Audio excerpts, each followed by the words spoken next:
Welcome, my friends, to the Horror Syndicate's Werewolf Weekly Show, formerly known as the Werewolf Wednesday Show. I know it still says Werewolf Wednesday in the opening credit thing, majigger that we got going on here. That will be changing soon. But anyway, I am your lichen friendly host, Seth. I am a guy who has no one to talk about werewolf movies with in my real life. So, therefore, I designated all of you guys, my friends, to talk about werewolf movies with, whether or not you like it or not. That's just what it is. Um, so anyway, I've been going through the Howling franchise. I actually started with the three Howling books from Gary Brandner, and then I've been doing uh, individual coverage of each and every film. Um, I haven't gotten through them as fast as I wanted to. I've taken little breaks here and there. I didn't jump on last week because I just didn't want to. Um, so but tonight I am talking about Howling VI, The Freaks. It is directed by Hope Perello, written by Kevin Rock. It is not based on the novels by Gary Brandner, even though the credits say it is. Although you could say that this does have a little bit of a nugget from Gary Brandner's third novel, Howling III Echoes. So just real quick, the later half of that book, the werewolf boy Malcolm, he escapes one danger that's after him, and he's fleeing from another one, and he joins a traveling circus. Um, it doesn't have much in common with that, aside from the traveling circus thing and there being a werewolf involved. But this is a completely different story. But I did want to put out there that there is that little tiny element from Howling Three Echoes. Um, yeah. So let me just. I got my notes here. So the synopsis. So a young British drifter, Ian Richards, wanders into the dying town of Canton Bluff looking for some work. He takes a job helping the local pastor, Dewey, with repairing the dilapidated church and begins to form a romantic connection with Dewey's daughter, Elizabeth. But Ian harbors a dark secret, one that will be revealed during a full moon, and one that attracts the attention of the mysterious Harker, whose traveling circus of freaks sets up shop in Canton Bluff. That's the basic non-spoiler version of what this film is about. There's a little bit more to it, and I will get into that a little bit more, especially when it comes to uh, lore. So, look, no, this is not a great film, nor is even a good film. But within the context of this particular franchise, it's one that I enjoy. At this point in the franchise, the low budget, direct to video quality shouldn't really come as a surprise. And if you've made it this far into the series and you continue to watch them, then more than likely those elements won't bother you, much like they don't bother me. It's when I get into the Howland sequels, I know what they are. They are what they are, um, and um, and I just I try to look at it like yes, these are bad films, but there's things in them that I do enjoy and that I do like, and I completely understand the small budget directed video quality to it that is not good or attractive to a lot of people, but with someone being obsessed with werewolves and as someone who actually likes this franchise, which not a lot of people admit to, probably for good reason. Um, I find this one to be one of the better ones. So this is one that I enjoy. It's again not a great film, but within the context of this franchise, I do like it. Um, so yes, this movie is bad on a technical level, but yes, I do enjoy it. Much like the fifth film, the acting and writing are improvements over some of the prior sequels. I mean, if you look at I think even with as fun as Howling 2 is, uh, that's really got some issues with its writing, with its acting in particular. Um, not of course not Christopher Lee, but the uh, the other characters in there, not very good. And then same with Howling 3, the marsupials, which is a very ambitious film, but it's also a hot mess of a film, with some pretty poor performances in there. Besides, with the exception of Barry Otto, who plays Professor Breckmeyer, I actually like him in that. Howling 4, pretty much bad acting across the board, although I do like Romy Windsor as the lead in that. Um, but yeah. And then Howling 5, I think Howling 5 and Howling 6, I think, are the ones that sort of they stand out to me because the previous few were just so much worse, so much more piss poor in terms of quality, and there's a little bit more to like with Howling 5 and 6. Um, and I feel like um, I feel like even though there is flaws with the acting in 5 and 6, and there's flaws with the writing and the characterizations in the films, uh, as we're specifically talking about Howling 6 here, um, I actually liked the characters in this. So I liked both on the good side and the bad side. So the characters of Ian and Elizabeth are likable leads. The character of Dewey is a character who he's a little awkward, but I did like him, and I understand his sort of the way he turns on Ian because he's a pastor and he sees Ian transform into a werewolf, and so he's just not on board with that. Um, uh, but I do wish that he was a continuing supporting character for Ian throughout the film. Um, and then I also liked the town sheriff in this one. It started off where it was like really corny, one of those we don't take kindly to strangers around here type of deal. But as he went on, he became more and more likable for me. Um, now on the the bad side, the villainous side of it, um,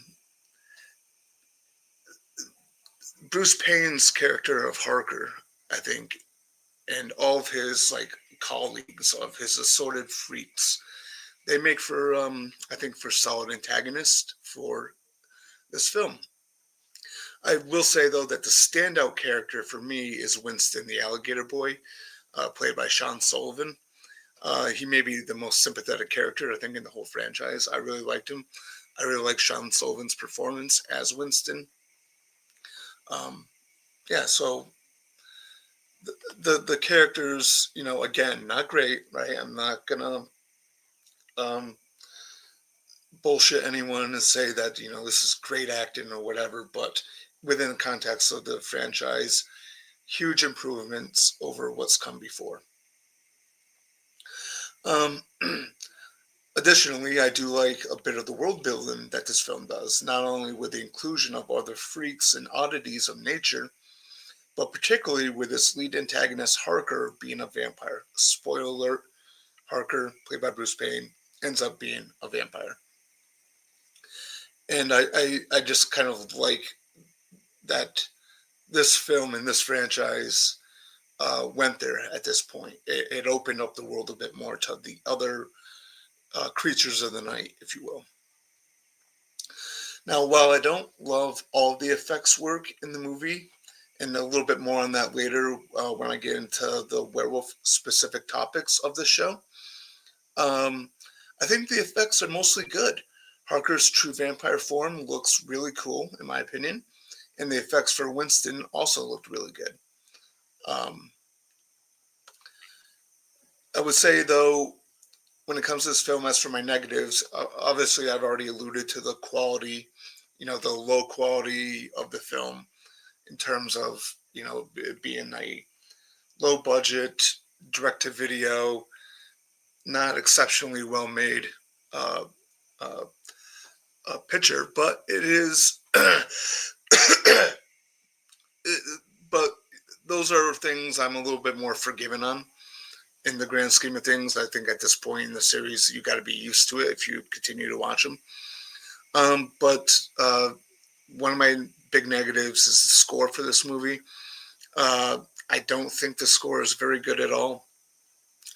And additionally, there is like this montage sequence that happens in the very beginning of the film where Ian goes to work for Dewey for the first time, and there's like just this god awful song that's playing, and that sequence. Every time I watch this film, it just that sequence makes me want to run headfirst into a brick wall.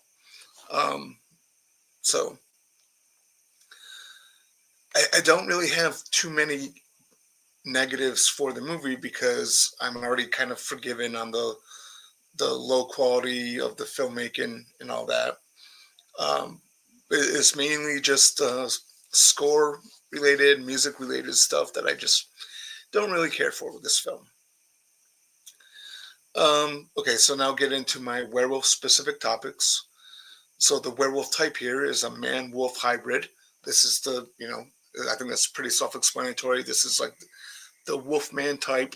Um, and uh, Going on from there, my next topic is werewolf design impressions. So while I'm typically fine with these type of werewolves in film, the design here is just not good, which is kind of shocking considering that I think the film has solid designs and effects work with the other characters. Again, I liked Harker in his true vampire form. I liked Winston. I think the makeup effects looked really good. I do have some pictures. I will um, pop them up in a minute. Uh, but yeah, the look of the werewolf here is just it it's very lacking, and it's I would say that would be the biggest negative I have for this movie is the werewolf design itself. Um, Hold on one second here. The werewolf action, I think, is fairly decent at best. Again, it's a product of its budget and the type of film that it is.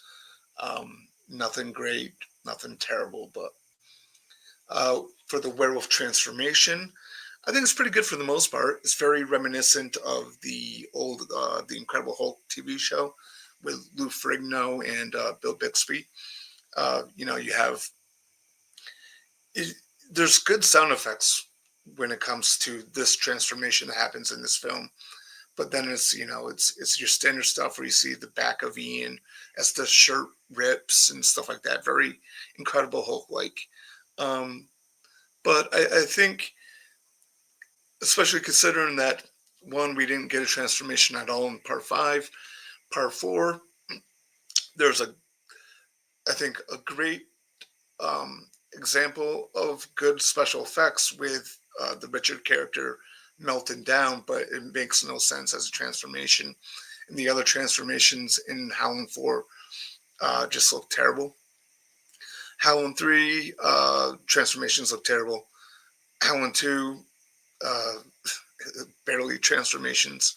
So I think the transformation here is much better than all the other sequels that came before it.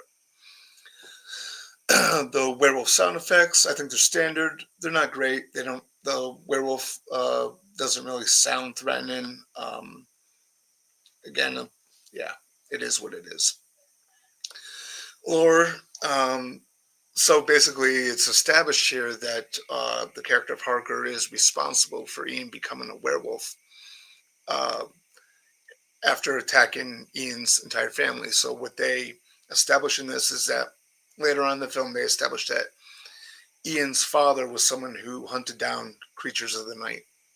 He never necessarily believed in it. He thought his father was a little crazy. But then Harker came for him, killed his entire family, with the exception of Ian, and uh, and uh, and turned him into a werewolf. Harker can also do and another thing too is Harker does like this. So Ian becomes a werewolf, sort of like I guess modern or whatever, kind of like what Hollywood has established with the full moon. But there's also something that Harker can do where he does this sort of chant that can turn Ian into a werewolf.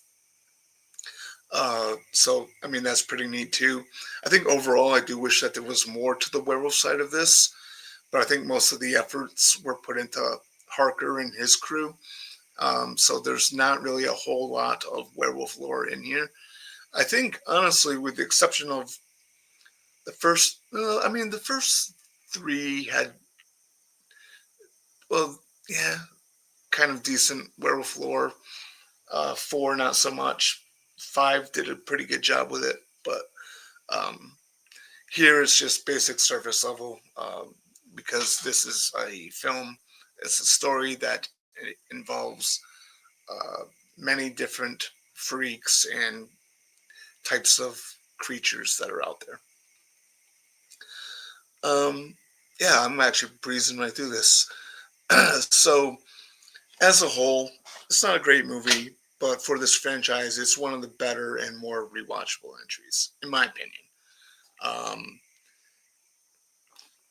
you know, I get it where some people may not like it, especially if you have a little bit higher standards for the types of films that you watch. But I I like it.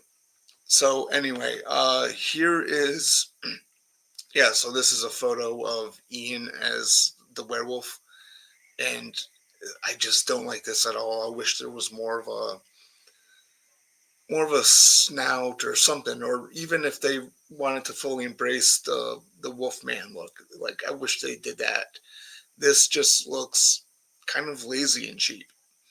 Uh, and in contrast, here's Winston, the alligator boy, and I think the effects work looks really good on him.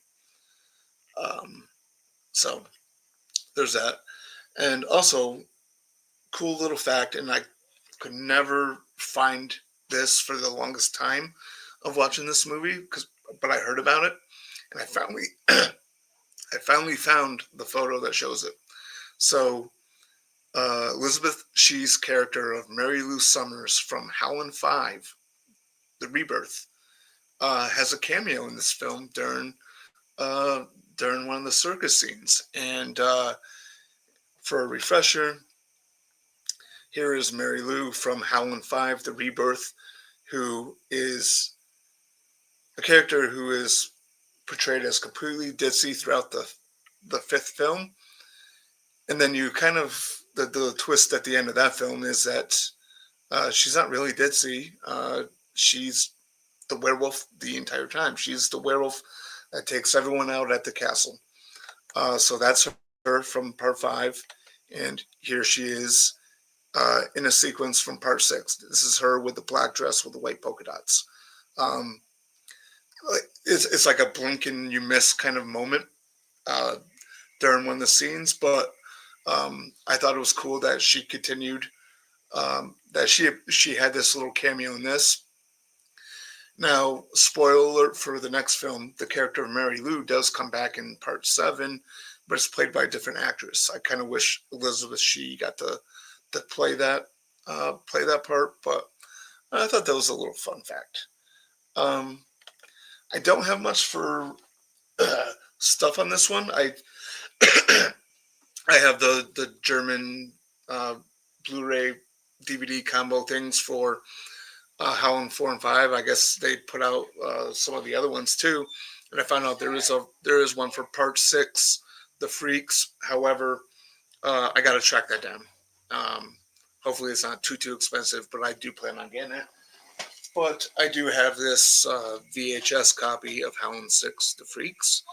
I kind of told this last week, or not last week, but the week before when I covered Howling 5.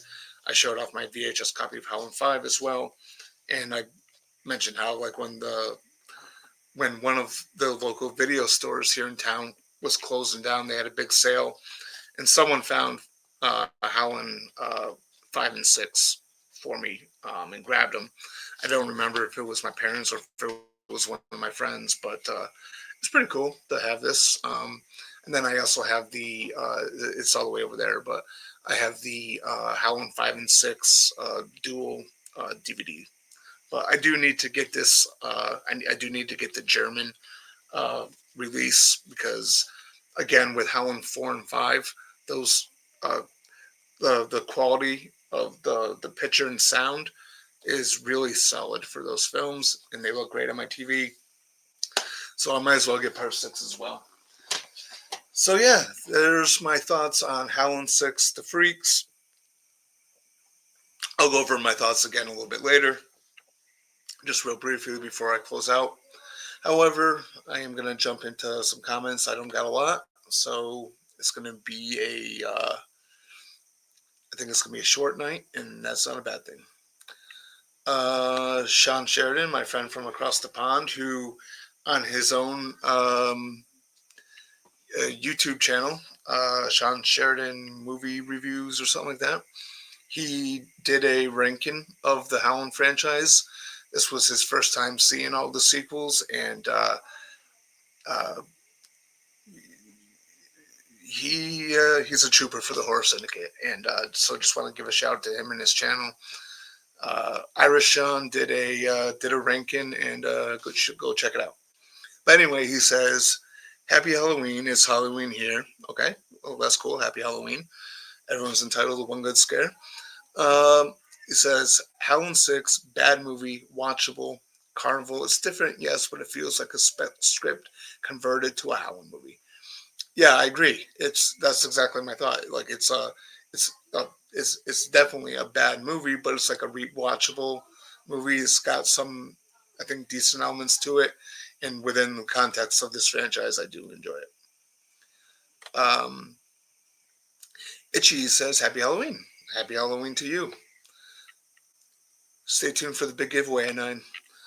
Uh, Rain 007. Ooh, you a Bond fan too? That's awesome.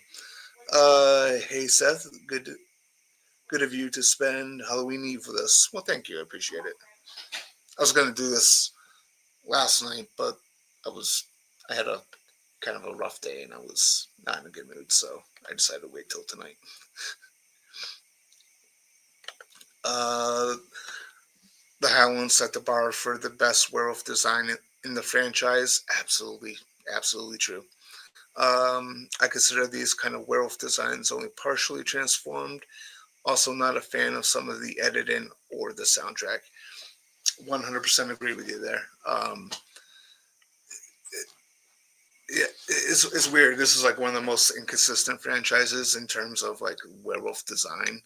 Um, and I know that the next film, Part 7, um, attempts to connect all the dots, but it's still glaringly obvious that all the werewolves look different from each other. You can forgive Howlin' 3, the marsupials, because again, it's more like they're not technically werewolves. They're like uh, more rougarous than anything, where uh, they're marsupials. They're the Tasmanian tigers or Tasmanian wolf or whatever.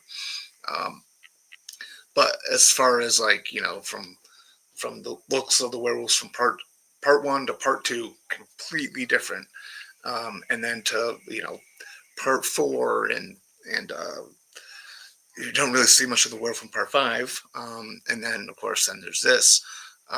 So yeah, and then but I could see the partially transformed argument there. So yeah, and definitely I am not a fan of the editing or the soundtrack either. Like I mentioned during that montage sequence, I literally wanted to run headfirst into a brick wall multiple times. I wanted during that moment for someone uh, to do a stew mocker on me, drop one of those little less heavy TVs on my face. Um, but other than that, this movie is it is what it is.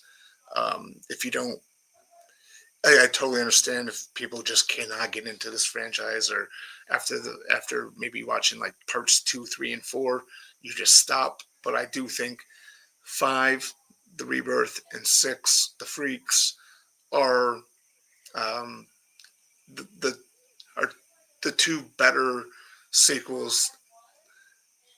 Heavily flawed, no doubt. Certainly flawed. Certainly not perfect. Certainly not great. Certainly with their issues, but 5 and 6 are the ones that if I'm going to the sequels, I'm going to those two the most. The only exception to that is, if I reread Gary Brenner's The Howling, I will pull out the fourth film only because it's closer to Branner's book the than the first, or yeah, than the first film. So yeah, that's that. I don't know if anyone else has anything else to say. I will stick around for another couple minutes, seconds, whatever. Um, but yeah, just to kind of go over it again, uh, to go over some of the things again here. I can't stress this enough. It is not a good film, but it's a film that I enjoy in the context of this franchise. Um, I liked. I felt like the writing and the acting is a huge improvement in parts 5 and 6 over parts 2, 3, and 4. Um, I liked some of the characters in this. I thought the characters of Ian and Elizabeth were decent protagonists, and then Harker and his oddities are, I thought, solid antagonists. And again, the standout for this film is Winston the Alligator Boy, because I thought that was a really solid character, and I thought some decent acting. Very sympathetic character. I liked the world building in this, with the inclusion of not only other freaks, but also a vampire being the lead antagonist. I think for the most part, the effects work is decent in this, although I do not like the werewolf design and the werewolf effects. Um, and then, of course, like the sound, as far as sound goes, did not like the score. Um, I thought the werewolf sound effects were barely there, not all that great. Um, but uh, the werewolf design uh, is completely lacking, which is shocking to me, based on, I think, the fact that this film does have some solid effects work. Transformation is decent. It's very reminiscent of the Incredible Hulk TV show with Lou Ferrigno and Bill Bixby. But at the same time, one of the better transformations that we've had since, I think, the first Howling film. Um, and then the lore, again, I wish there was better lore for the werewolf side of it, but I do like how it kind of opens up the world a little bit, and I think Ian's backstory and how he became a werewolf is serviceable. This is a film that has, I think, good ideas in it. It just, if it had a bigger budget, better screenwriter, better director, better actors, stuff like that, and just more behind it. I think it could have been a really great film, to be honest with you, based on the concept as a whole. So yeah, again, not a great movie, but I dig it.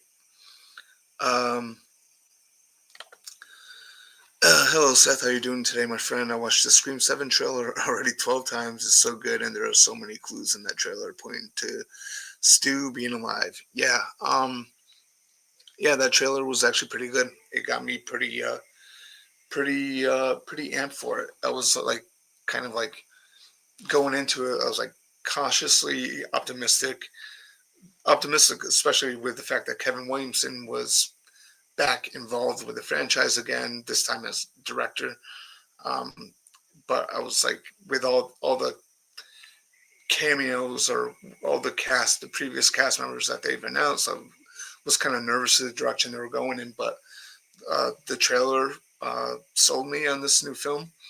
I'm actually really looking forward to it. I think it looks like the Wes Craven type of Scream films rather than the radio silence films, 5 and 6. But yeah, I'm pretty pumped for it. So when Cindy was talking to Ghostface, and he said the town you lived in looks pretty similar to where we grew up. Yeah, so I feel like because I was texting my friend Josh about this too, and he was basically saying the same thing as you. A lot of hints towards Stu, and I think it's misdirection. I'd be cautious about getting your hopes up about it actually being Stu. I feel like this could be just a red herring. You know, if it is Stu, great, fine, I'll whatever. But I'm just saying, uh, I feel like those particular lines were intentionally put in there, just like the casting of Matthew Lillard as Stu Macher, because again, I'm under the firm belief, and you don't have to agree with me. Okay, this is just my personal opinion. Not saying that you're wrong for what you believe, but it is my personal opinion that if they were going to make Stu Macher the killer of Scream 7, they would not have announced the casting of Matthew Lillard. They would have kept that a surprise. So, yes, there are clues that point to something maybe directly tied to Stu, but I'm a little cautious about getting my hopes up for that. Um, I did actually like the shot at the end of the trailer where it showed Ghostface setting the Mocker house on fire. I thought that was pretty cool. Did you see any clues of Stu being? No, the only clues I got were the same ones you got. Exchanges of dialogue, like using the phrase "the town where we grew up." Um, I'm not hiding, not this time.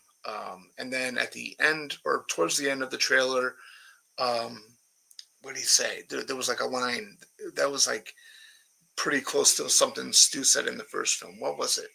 It's like it's going to be fun or something like that. So yeah, there's certainly clues in there, and I'm just wondering if they're intentionally put there to kind of misdirect people to get people to believe it's going to be one thing. And if that's the case, there's going to be a lot of fans, probably like you, that are going to be upset if it doesn't be revealed to be Stu. Me personally, all right, and again, you have your beliefs, I have mine. It's cool. But me personally, I just can't see why they would announce the cast of Matthew Lillard if he was going to be the killer of the film, unless. But who knows? I mean, maybe this could be a something where it's like we know it's who the killer is the entire time. That'll be different for the franchise. It almost seemed like that was the direction they were going to go in the opening of Scream 6, right? When the kid takes off the Ghostface mask after killing Samara Weaving. So tons of possibilities. But hey, it's getting us talking about it. The trailer and the poster. I think the poster is pretty awesome too. Has got me pretty amped for it. I've been watching the trailer for a number of times. If you look very closely, you can see one of the scenes of Ghostface wearing Stu's old mask. How does Stu get his old mask from New York? Oh, good question. And I don't think that they're going to reveal Stu is alive in the trailer or in the movie. They're going to say it for the end part for something halfway. Yeah, but I mean, just by announcing it, I feel like it's I don't know. You have your theories, I have mine. But the fact that they announced Matthew Lillard, and some Scream fans do believe that Stu was the one who lit his old house on fire. Do you personally believe it was him?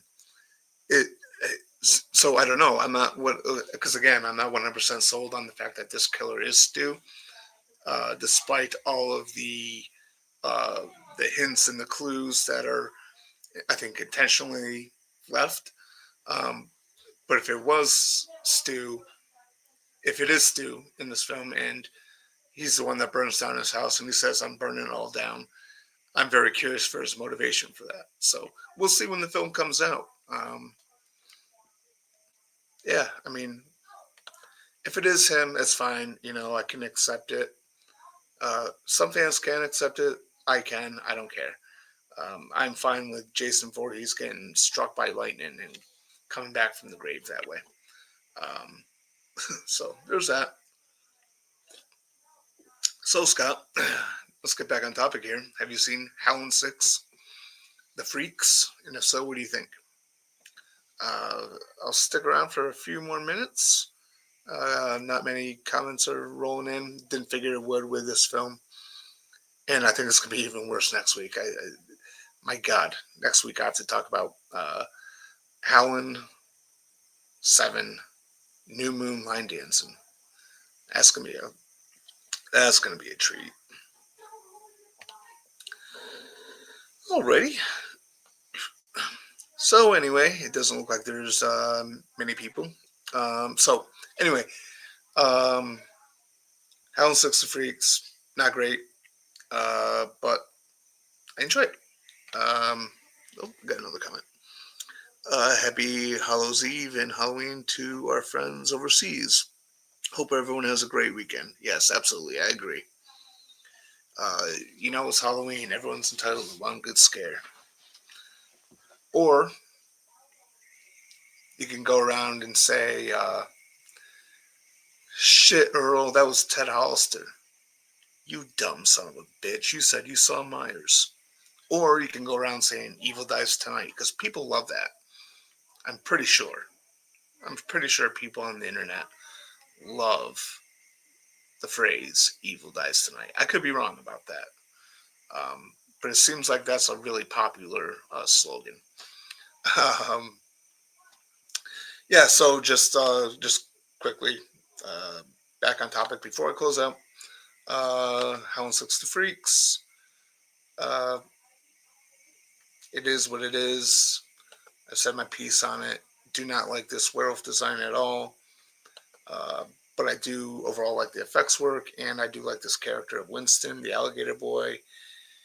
And in case anyone missed it, the character of Mary Lou Summers from Howling V, The Rebirth, who was portrayed as ditzy throughout the film until it's revealed that she was the werewolf fucking everything up. She does have a cameo, a blink and you miss cameo in Howling 6, The Freaks. Uh, this is her with the black dress with the white polka dots. The character does come back for part 7. However, it's not played by Elizabeth Shee, and I'll have to see if I could find the reason for it. But yeah, anyway. So thank you to everyone who tuned in for this.